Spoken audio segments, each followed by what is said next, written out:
Hi, everyone. My name is Ben Opapari, and this is the Songwriters on Process podcast.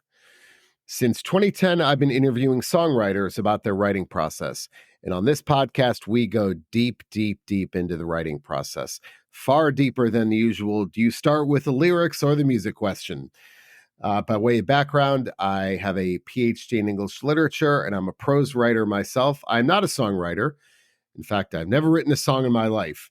But my goal has always been to treat songwriters the same way that we treat prose writers and poets, just as writers, plain and simple, and have always been interested in the writing process. This is an intelligent conversation between two writers.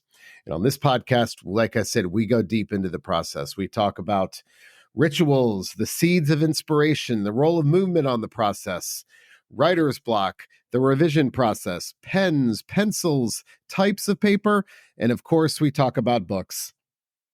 You can find all the archived interviews on the Songwriters on Podcast website and across all streaming platforms. And with that, let's dive into this week's episode. And today on the podcast, we have Matthew Koma of Winnetka Bowling League. Their latest album, Sha-La-La, is out now, and I love it. Really, beginning to end, it's one of those albums that all the songs in it, I really enjoy. So this was a lot of fun talking to him. Koma has written for other artists as well. He's been a collaborator and a songwriter for other artists, but Winnetka Bowling League is his project.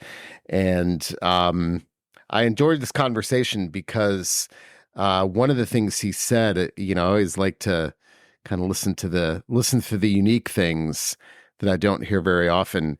And a lot of songwriters tell me that they go back to those old journals or those old files, whether it's on the phone or in a real notebook, for ideas. And he deliberately does not do that. He doesn't like to go back to look for things. He doesn't like to go back. He wants to keep things fresh and move forward. And I don't hear that very, very often. I typically hear, when I'm struggling or when I want ideas, to go back to those old journals, whether they're melodies or lyrics or anything like that. But he doesn't do that. He moves forward to what he says, solving a song is like solving a crossword puzzle.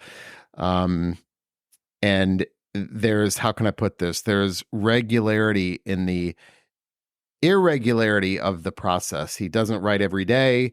He writes when things come to him, when inspiration strikes, but it happens often enough that it doesn't make him anxious. So it's not like he sits down with a routine and says, I'm going to write every day. I'm going to write it for a certain time every day. Things just happen. He gets enough ideas, listening to people, watching his environment, that it's never a problem. And I love also that he says I hear driving as a constant source of inspiration. He does get ideas when he drives, but he also likes to be among the stores of Los Angeles and watch people and get inspired by that. So again, new album is called Sha-La-La. It is out now, and here we have Matthew Koma from Winnetka Bowling League. All right, let's get started. So are you an everyday type of writer or writing when the mood strikes? I find that some songwriters say that, or if you talk to a prose writer will say, you got to write every day. It doesn't matter how bad it is. You got to get your butt in the seat and put something down on paper. Most songwriters are like that, though. I write when the mood strikes, but I don't write every day because I don't want to force it. So where do you stand in that? I think if I had it my way, I'd write every day.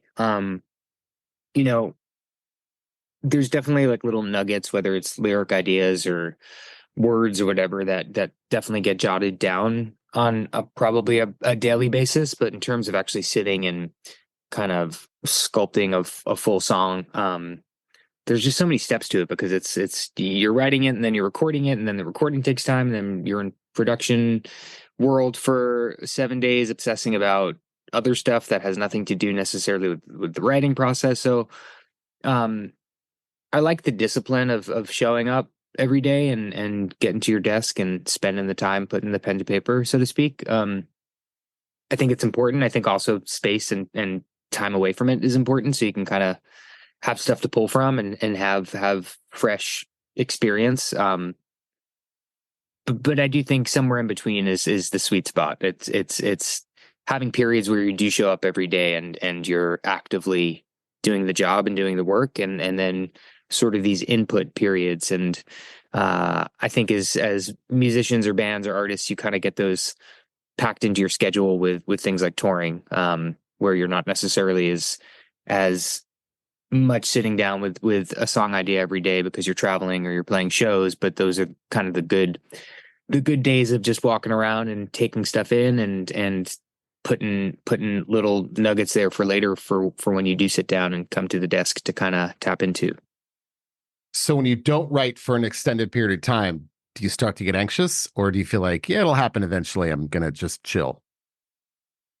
No, I've never related to the writer's block thing because I think so much of it is just doing it, and you don't really know until, you know, much later if anything you're working on is good or not good or stands the test. Sometimes even after you release it, it's like, things age well, things don't age well. So I try not to judge it in the process and just let the process be just that. Like, I really like looking at it almost like a crossword puzzle. I like sitting down and trying to solve it. And whether solving it results in just a very little equation that I figured out that day, or I solved it and it turned into a song that has some sort of importance in the band's sphere or whatever. It's almost secondary. I think I just really enjoy doing it. So if you can sort of divorce the doing it from the outcome of it, it kind of takes away that need or the necessity of any sort of pressure or like I can't do this or I need to do this. I don't really come at it from that place. So, but so when it's time to write, then you feel like at some point things are just kind of bubbling over.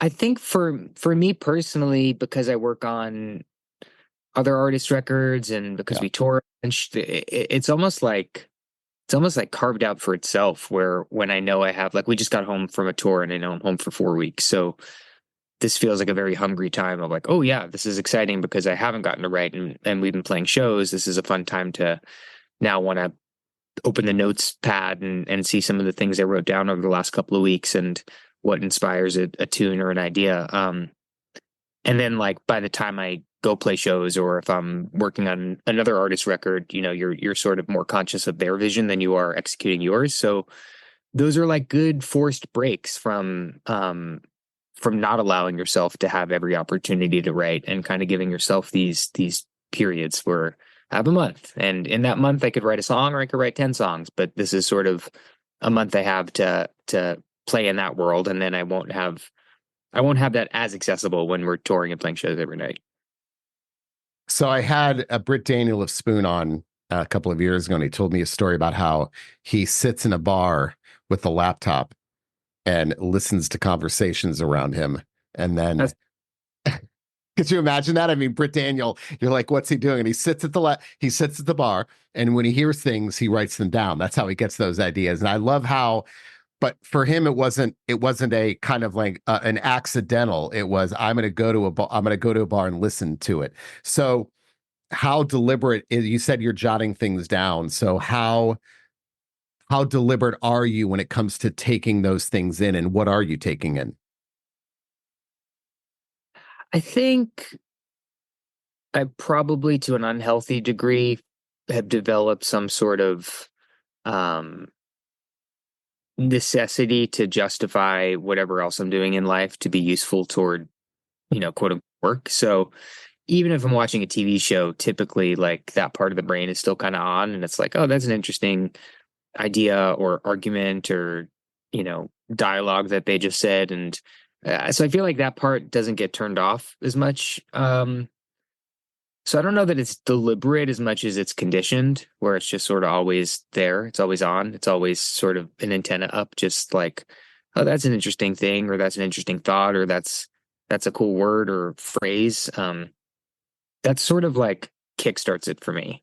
It's usually a concept or yeah, a line from a TV show or something, or a book, or um, just walking around a city and feeling something. I don't know. So Yeah, again, I just don't think it's deliberate as much as I think now it's just it's part of like the living experience is when you're writing and when you're a writer, I think you're always sort of digesting things with the intention of putting a spin on it at some point. Now, you mentioned Notes app, and typically songwriters tell me, and I'm not a songwriter, I'm a prose writer, so I have no, relatable experience to this, but they tell me they have endless notes in their Notes app, and there's no organization to those notes whatsoever. So when they have to go back and look for an idea, it's frantically scrolling through. So is there any organization to all of those files? Whether it's melodies or beats or words or anything like that. Yeah, I think for the most part, I kind of compartmentalize as projects. So there'll be one notes that's sort of dedicated to like a Winnetka album, and maybe it's something I'm working within that document for a year and a half, and that's sort of where I put all the ideas. And if something pulled from there turns into a song, then it gets its own note, but it's all sort of organized within that one master document. And then anything outside of that project, if it's for a song for somebody else, or if it's just even like, hey, that record cycle's over and now it's time for a clean slate, and to not look at the same sort of trigger words that I've been looking at for the past year. That's sort of how I do it. I'm kind of like one master doc that just has a lot of scribble scrabble, and I can always refer to it, and that way it's just something to look at that's already sort of passed the test of like things that interest me. So if I'm working with a melody, or if I'm in the middle of a song and I'm looking for a straw, there's some choices. And then I like to sort of, renew that every year or so, or every project or so, and start with a blank slate. And that's kind of the fun part for me, is just figuring out the new palette, and figuring out like the new words I'm going to stare at for a year to try to make sense in a song. The most I've heard is songwriters who use emojis as organizational Mm. methods. But other than that, it's mostly just frantically searching for that thing that they recorded like 6 months ago and can't find it anymore. Um, Yeah, I don't find it's weird. It's like I definitely do a lot of voice notes, but I feel like I never go back to listen to whatever the voice note. Like oh, really? I don't think to go back. I don't know, unless it's something that I'm like, oh, that's definitely some weird delivered thing that feels fully formed, and then maybe I'll go back to it. But for the most part, I feel like over the years I've just listened back, and they're never very good. So I typically wait until the next time I sit down and there's more intention behind it or something. But I think the value to that is that the things that you didn't give any credence to might actually be valuable with the passing of time. You look at that thing that you know you might say, "Wow, that's got legs," and it didn't at the time. I think there's value in kind of going back and maybe looking at all those, right? Yeah, I mean, I feel like I have a very what's new is fresh and exciting mentality. So it's hard for me sometimes to, and I think that has a lot to do with just like earlier in my career, especially when I was doing pop songwriting for other artists. There's just so much revision, and there's so much revisiting to the point of whatever was cathartic or inspired about the experience feels a little bit sucked out of it. Um, so I feel like, again, not to overuse the word, but just a bit conditioned to like try to trap these little fireflies in a jar when they're happening, and go with that and let that be the snapshot. Whereas it doesn't excite me as much. I think it's a selfish thing. It doesn't excite me as much, even if there is some good tidbits in there or some stuff I might be missing, to sort of go back through the voice notes and be like, oh yeah, let me rework that thing. Unless it's very fresh, unless it's like last night I was driving and I had this thing, and then in the morning I come in and I want to attack that. But typically I'm not like listening to like, oh yeah, that thing from 3 months ago that's titled Airplane or whatever. Well, you mentioned revision. And when Mark and I finished the book, the question I often got was, how did you know when it was time to when you were done revising? Right now, again, this is prose, so it's different. But that's the question I read those chapters over and over again, over and over, and at some point you got to just put it to bed. And someone asked me, like, how do you know when the revision process is done? How do you know when you've revised too much? And the best answer I could come up with was, you know, if I changed something or took something out, would anybody notice? And I thought, like, if no one would notice, then it can probably keep it in there and not change it. And that was the best answer I could come up with, was how do you know when you're done revising? So I'd love to know from a songwriter's perspective, because you mentioned revision. Um, Maybe how do you know when it's time to put it to bed, and when the revision process, the returns are so diminishing that it's probably not worth it. I think it's so dependent on what the purpose of the revision is for. If you're dealing with pop songwriting, there's a very different intent or end goal. And the revisions that you're making sometimes aren't necessarily in bettering the composition as much as it's trying to achieve something that pop songs achieve. Whereas for stuff that I'm just selfishly working on for myself or for the band where there's not that filter, I think the revisions are sort of just driven by a gut feeling of like this doesn't feel right. Or it feels like this could be more special. And then you sort of just feel when you arrive there or when that's good. And sometimes that's, over the course of a week, and sometimes it's in one sitting. But I think for the band stuff in particular, I try to just go on the gut feeling and the taste of it, because that's sort of what makes the songwriting for our band what it is, I'm an interior designer. So when I think a room looks right, I'm going to stop decorating the room. Whereas I think revisions come in a little bit differently when you're collaborating with other people and they have a different idea of what the room should look like, or if you're trying to achieve a specific look, right? That calls for sort of different parameters. What about distance? I had on Mary Timony, the guitarist, on a couple of months ago, and she said, I love this. Some things really stick with me. And she said that she'll finish something in the morning and then set it aside for 12 hours or so and come back to it, because she's a different person than she was in the morning. So it's almost like a new person looking at that song. So she's a different person at 8 a.m. than at 8 p.m. And I just love that idea that you're a different person. So when I look at it, it's not the early morning me, it's a different me. And if you take that perspective, it's easier to revise. So I guess my question there is distance an important component to you? Do you think that's important when you're revising? Definitely. I mean, I think distance and caffeine are two very real effectors, because there'll be times I'm very high on my third cup of coffee and I think what I'm doing is brilliant, only to come in the next morning. It's absolute horseshit. And that's for writing, that's for production, it's for all of it. I think like there's something very fresh about coming in the morning when it's I like being creative in the morning when it comes to writing. I could definitely do the busier, more editing kind of work as the evening hours come, but I think my best stuff is sort of fresh top of mind when I'm fresh, when I'm just waking up. And I think it's very easy to lose perspective on what's good or not good. For me, it definitely takes a couple of revisits and hearing it in different contexts. And did it pop in my head a week later, or was I thinking about it? Do I hear it again after I forgot about it for 2 weeks and think like, oh, that's something? Or am I like, oh yeah, I get why I was excited about it in that moment, but I'm not anymore. But I think that's I don't know. It's kind of back to the judging it while you're doing it thing. I think you have to believe it's great while you're doing it, and then you kind of can be a little bit more severe in how you place it once it's finished. But it's a little dangerous to be too judgmental in the process. So yeah, of course, I think distance helps quite a bit. Yeah. And even stuff that we put out or called finished, 2 years later with that kind of distance, you're like, wow, why did I do that? So I wish I could look at anything I've written with 2 years later and say that really is great. It's always like you said, oh my God, I can't believe I wrote that.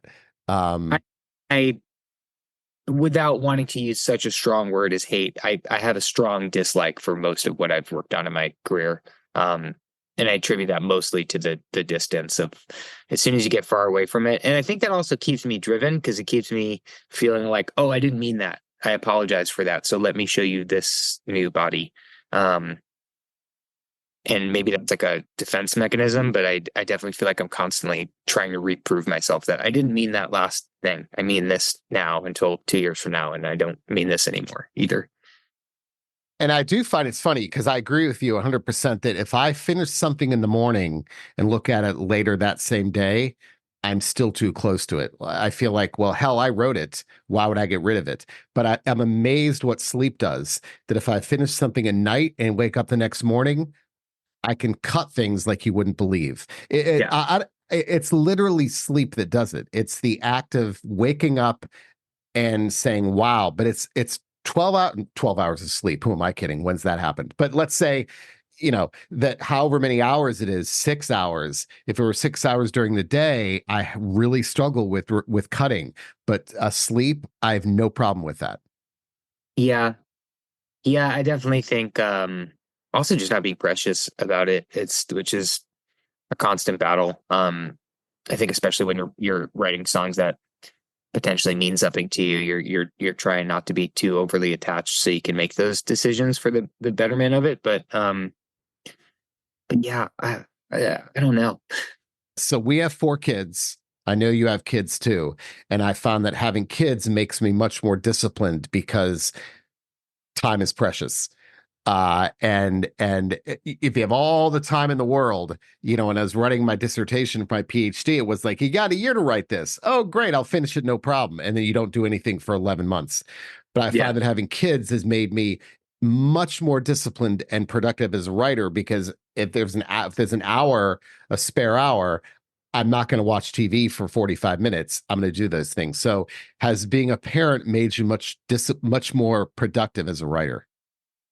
I think so. I think it's made me more productive, period, because I feel a lot more kind of clear-sighted about the things I want to do and things I don't want to do and the motivations for the things I do. So, um, time is limited and you have to fit in really productive hours into the time you do have.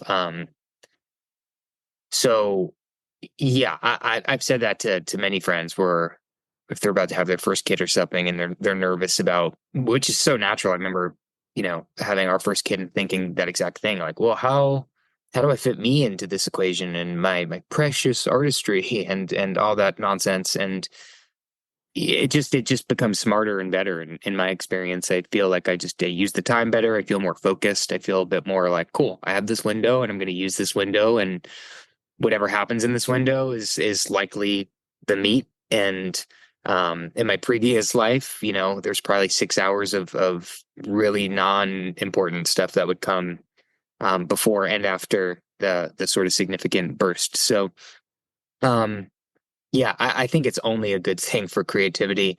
Uh, I think as much as freedom is a really romantic thing, it's also a really it's a tough thing to harness if you don't have any boundaries or any parameters. It just sort of becomes this no man's land of like, well, yeah, where do you put the time? How do you stay organized? Like you could write a cajillion songs, but are any of them good? Are you finishing the cream of the crop? Are you able to even have that perspective? Are you taking enough time away from it? Like there's all that goes into it that I think, family or kids sort of force you to provide that structure for yourself. The ritual, you mentioned you're a morning person. I totally am a morning person. I'm non-functional creatively after a certain part of the day. Um, I have certain rituals in my writing. I never write and revise in the same chair. If I'm writing in this chair, I revise in the chair behind me. Uh, John Darnielle from the Mountain Goats, I had him on a few years ago. He told me he wrote an entire album at the dining room table because that's where the mojo was. And I love the awareness of the rituals. So you mentioned morning a few times. So how specific is that ritual? Is there like a certain time period, like a certain number of hours before you take a break? Is there a certain room? I could tell you so many stories of I had Philip Selway of Radiohead on, the drummer of Radiohead, and he said that he still writes all of his songs sitting on his drum stool. And I'm thinking the guy has to have enough money to buy a chair, but he Mm. still writes, he still pulls his drum stool out and writes on it. And I love that. So anyway, how ritualistic are you with that process? Very not at all. I feel very maybe it's cynicism, maybe it's I don't know, maybe it's just being Jewish, but I just like I don't think about it in such a heavy way. I think the morning thing is a product of what we were just talking about. It's like it's just those are the hours that I have the opportunity to carve out the time. So everything else sort of supports those hours being productive in that way. But sometimes it's coming to the studio, sometimes it's going on a hike, sometimes it's going on a drive. Like I very much believe that, the same way that you listen to music while you're doing everything else in life is sort of the same way that songs can come with you and travel with you while you're working on them. They can come with you to the grocery store, they can come with you to the hike, and you can sort of carve there just as much as you can carve at a desk. So I think for me, I'm not precious about like the place or the thing or the pen or the timing. It's more just waiting for the spark of the idea to somehow be delivered. And once that's there, you know, knowing how to sort of chip away at it. And for me, that's much more the actual process of being in bed with it than it is the location or whatever. Typically, like I come to my studio and just sort of work here. And then once I get something up on its legs, I feel that freedom of like, okay, cool. Maybe I'll write the second verse in bed tonight. Maybe I'll go get a snack and work on it there. I like that mobility of it, I think. But I'd say like the root or the foundation of an idea is mostly born just like from being in the studio and messing around until something kind of clicks. Now, you did mention pens. So when it comes to lyrics, are you a pen and paper person or a computer person?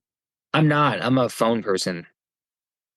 I'd say 95% of it's phone. Because again, it comes back to feeling like a game, like a word puzzle or something where, you get the bulk of it or the starts of an idea, and then it's like you're on an airplane or you're traveling somewhere and you're able to just sort of like play this game with yourself and continue tweaking. And it also takes away the pressure a little bit of like, oh, I got to fix this. I got to solve this puzzle right here, right now. It's like, oh, maybe I'll chip away tomorrow because I'm like, oh, I'm excited about that lyric and that melody idea. That was really cool. Like, I got to solve this one part of it. So yeah, pretty new school when it comes to the phone. It's funny because Hemingway, I mentioned Hemingway. Hemingway also said that, and I'm the same way. He will always stop writing. He'll stop writing for the night when there's still something left in the tank because he's terrified of waking up the next day with nothing to say. Um, Interesting. and right, I'm the same way. I feel like I will delay writing down an idea because I like the thought of having that idea with me, which is horrible. Like it's not a good way to write it all. But I'm kind of the same way that it's like, oh, I know it's there because I don't want to be walking around with nothing up Right. there. Interesting.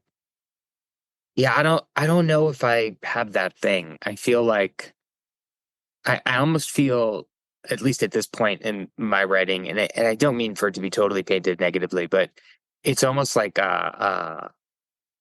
it's like an annoyance to know that there's the thing shows up and you have to work on it. So um I think I kind of like the moments of being free from the ideas or feeling like I don't have to carry it around. And when one shows up, you sort of feel that responsibility. That's like, okay, now I gotta put it through the process now, and like I can't let it out until it's been through the ringer.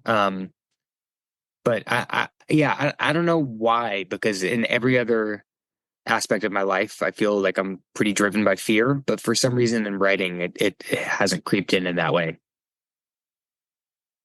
So, shifting gears, Agatha Christie famously said, the best time to write a book is when you're doing the dishes. Hmm. And I've always taken that to mean, and writers say this too, that that's why we get our best ideas in the shower when when our brains are engaged in an unconscious activity. That's something that requires no thought. That's when the creativity happens. So the stories I hear, whether it's gardening, vacuuming, mowing the lawn, doing laundry, folding laundry, taking a shower, that when our brains are engaged in something that requires no thought, and that absolutely is the case for me. So does that happen to you often? 100%. The last song we just put out, "This Is Life," was 100% a shower thought that like was almost fully formed. I think that's totally true. back to what I was saying about like going on hikes or to the grocery store, I think like sometimes it's just like allowing yourself the time to be struck. It's showing up to the field with a lightning pole and being willing to be struck. I think is so much a part of it. So stuff like that where you can take the time that's your, quote unquote allotted writing time. And by the way, if it works like that for you, I think that that's great. And there's many times it does, and then the times it doesn't, I still think there's a responsibility of showing up to the desk and doing the work and just writing to write to work through whatever phase it is. I don't think I could rely solely on only writing when I feel like something is delivered out of the sky and hits me in the shower or on a walk or something. I think I'd be way less productive or write like way less songs if that was the only approach. But I think that that's definitely a part of it, and there's some that can be born that way, and those are usually pretty special ones. Now you mentioned hiking. I just got back from 2 weeks of hiking in the Dakotas and in Wyoming. Wow. And when I wasn't, worried out there were bears around, I found that when I was walking, in a large expanse, open expanse, and my mind was free. I mean, it was exactly the same way that the creativity was flooding when I was on those hikes. So I guess locomotion is another thing. David Byrne said, I've got a quote up here. David Byrne said, "A car is a good place to write lyrics. Driving occupies one part of the brain, freeing up the other." So I know that cars are a great place to write lyrics, but I always wonder about the difference between locomotion driving, or on a bus or on a plane versus self locomotion, like walking, hiking. I don't know if there's a difference there, but absolutely movement plays a big role in my creative process. But it sounds like it does for you too, like with hiking, right? I mean, I'd love to explore that. Yeah, for sure. Again, I don't know that I know the like scientific reason behind it as much as I just know that at a certain point, sitting in like a stuffy space and just trying to come up with, you know, an idea or come up with even just words to support an idea. I like just taking it out into the world, and it's true. It's like a car drive, though very inconvenient, yields a lot of great ideas. Walking around a mall, like all those things for me, just sort of when I could be out in the world, and it probably is what you're saying. It's probably that ability to sort of disconnect from any sort of real consciousness, and it becomes second nature to just sort of yeah, it allows you to be open to it. So I do believe, at least for my process, that works very well, and I think also speaks to the like not putting it on too high of a shelf or thinking it's too important that it needs to require this like attention where I just sit in a dark room in a chair and like it allows it to be this free thing of like, yeah, it's a song and it gets to come on walks with you and gets to develop on a plane or whatever. I think it probably ties in very much to just my philosophy of how I feel those things come about. The difference for me with hiking is that if I'm on a technical hike that requires me to be looking at the ground with rocks, I've got to make sure like if I'm paying attention to where I'm literally stepping, uh, that's not effective at all. But if I'm walking on a long trail, I think it goes back to emptying your mind, right? If you have to focus on, I have to take that next step so I don't turn my ankle. That there's no creativity happening there. But if I'm looking around at the open expanse and I'm in Wyoming or on the plains, it's crazy because I think what we're talking about, that you're just your brain, you're free to kind of those ideas just bubble up, right? But so I guess my question with that is with the driving. If you live in LA, I mean, driving on an open, expansive highway is a lot different than driving right in traffic. I can't imagine ideas are coming to you in those moments, are they? I mean, I drive a lot in the canyons and stuff, and a lot in the valley, Ventura Boulevard. So I feel like there's a lot of stop and start, but there's also just a lot of yeah, there's a lot of furniture. There's a lot of stuff. Um, for whatever reason, that's like my happy place. I really like being amongst the stores and the people walking and I don't know what it is, but it does it for me. So not so much the freeways and at 5 o'clock from Santa Monica to home, but more so the quirkier parts of Los Angeles, I think. Uh, just being able to be amongst it is really inspiring. One of the things I love about the lyrics and the songs is the specificity, the concrete imagery. Um, and I'd love to know where that maybe that comes from, being hyper aware of your surroundings, but you know, for lack of a better term, like the proper nouns in your songs, Mhm. the specificity. It's not just like a furniture store, it's the name of the furniture store, for example.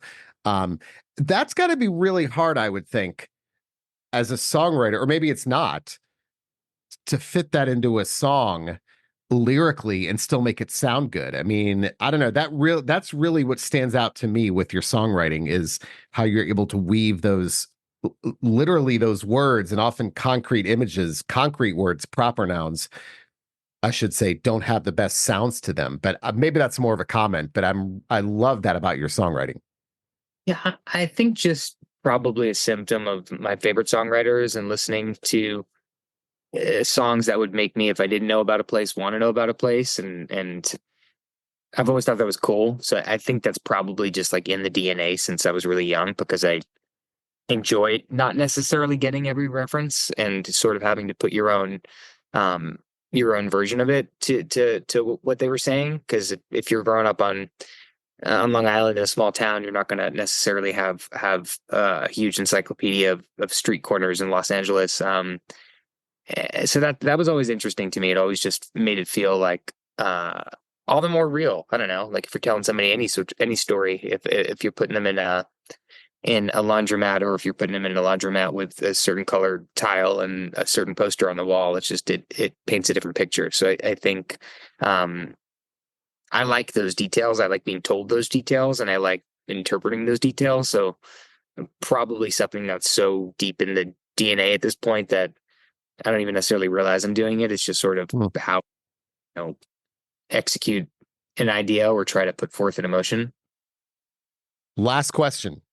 So Yes. I had on, as I mentioned, Taylor Goldsmith on twice. I had him on, I think, when the past year, and the man reads like no one I've ever seen before. And yes, it is crazy. And he said he was in, and I think I have this correct. He was in his period. He called it the time of the tomes, when he was reading books that I'm guessing the minimum length was like 500 pages. I mean, he would scoff, he would laugh at infinite jest. I mean, that's probably too easy for him. But he was reading the Odyssey, I think, actually reading the Odyssey when I, which I was amazing because, who reads the Odyssey anymore as an adult? Um, that clearly shows up in his lyric writing, but he's an amazing reader. So I'd love to know, again, my question to you is, are you a genre person? Are you an author person? Who do you like to read? It's funny. I'm not a huge reader. Um, I used to be a little bit better. I really like this guy, Jess Walter from Spokane, who writes just they're love stories. And for whatever reason, probably because it's his way with words and the fact that it exists in a place like Spokane, which I didn't know much about and most people don't. And all of his stories take place there. It's been a really fun world to dive into. So I like his books a lot. But Taylor, one of the first books he turned me on to Thomas Pynchon when we first started hanging, and would turn me on to these books where I'd need another book that would explain the book I was reading. So I'd reading this book and then I'd read a chapter and then have to go read this guidebook that would explain what I just read. It was absolutely insane. But it's so cool in his case that he can do that and then pull a line or pull a something from one of the books and make it something that's so universal and so relatable. Yeah, his brain is a crazy one. I'm totally blanking on the name of the book, but he gifted me a Thomas Pynchon book, like a first edition for my birthday a few years ago, and it was a book that he grabbed a lyric for Between the Zero and the Ones, which is really cool because it's one of my favorite songs of his, and that's where he sort of found the inspiration for it. So yeah, I should read more. I think anytime I do, I'm always finding so much excitement and not even necessarily the story, but just the language and in how it's being told or how scenarios are being framed. It's always something that really helps me and makes me feel like I have ideas. But I haven't been as good about it. I feel like my choices are pretty lowbrow these days. Like me and my dad for a long time when I was like in my early 20s, we would just read like Michael Connolly crime novels. Uh, and I feel like that's still in line with like the kind of TV I watch. So I don't know if it's like I want to break from whatever, or if I just like I'm attracted to very easy, digestible themes. So that's what you go for. The crime. I was going to ask you, like, is there a genre that you prefer? But it sounds like crime novels are your choice. I like biographies a lot too, and autobiographies. I like learning about people's lives. I like podcasts a lot. Yeah. I don't know. I'm really interested in people's personalities, so I could either get really obsessed with the topic or be very passive and just want to get like a quick 45-minute sort of dive into some world. So books sometimes are a bigger commitment. Um, but yeah, I don't watch a terrible amount of TV. I don't read tons of books. I really don't listen to that much music. So it's a wonder that I have anything to do with language. Oh, but you're reading children's books. And that was for years, that was my main source of literature, I think, right? How many of those children's books did I read? So many. And honestly, they've gotten so much better from when I was a kid. I'm like, these are actually kind of rad now. I was having that conversation with Martin Courtney from Real Estate. We were sharing our children's books ideas, and we were talking about Stregonona. Um, and have you ever read Stregonona? And I forgot the author's name. Um, but you're right. I mean, there are children's books that you and I could probably knock out right now in 10 minutes. Would probably write one, but there's some that are really, really, really good. Great stories, great imagery. Like as an adult, you feel like, wow, I really enjoy reading this. Yeah, there's definitely, especially in 2024, like lots of deep lessons buried in seemingly surface level books.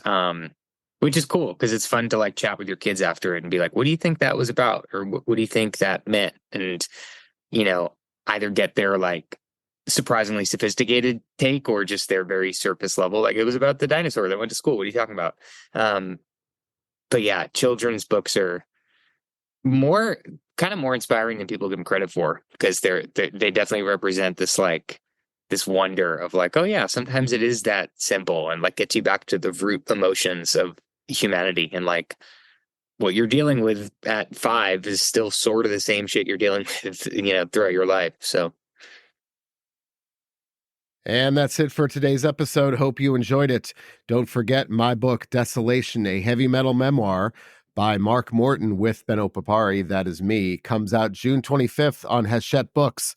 Mark is a good friend of mine. He is one of the guitarists in the band Lamb of God, and this is his memoir. It's a damn good book, if I do say so myself. But again, that book is out June 25th on Hachette Books. You can pre-order it now everywhere, your favorite online bookstore. So be sure to do that. The site, Songwriters on Podcast, contains all of the archived episodes of the podcast. Of course, you can find them on all streaming platforms as well, but they're also on the site. I only have had the podcast for about I don't think even 2 years. Before that, all of the interviews were transcribed, and that took a lot of work. And that's why I started the podcast. So if you want to read the interviews that I did before the podcast, they are on Songwriters on Podcast as well. There are about 200 of them going back to 2010. So check those out. If you want to get a hold of me, Ben at songwritersonprocess.com, or fill out a form on the website. I'm here for your questions, your complaints, your concerns, or your interview suggestions. I'd love getting those as well. So hit me up. I will try to respond. So that's it, everyone. Have a great day and see you next time.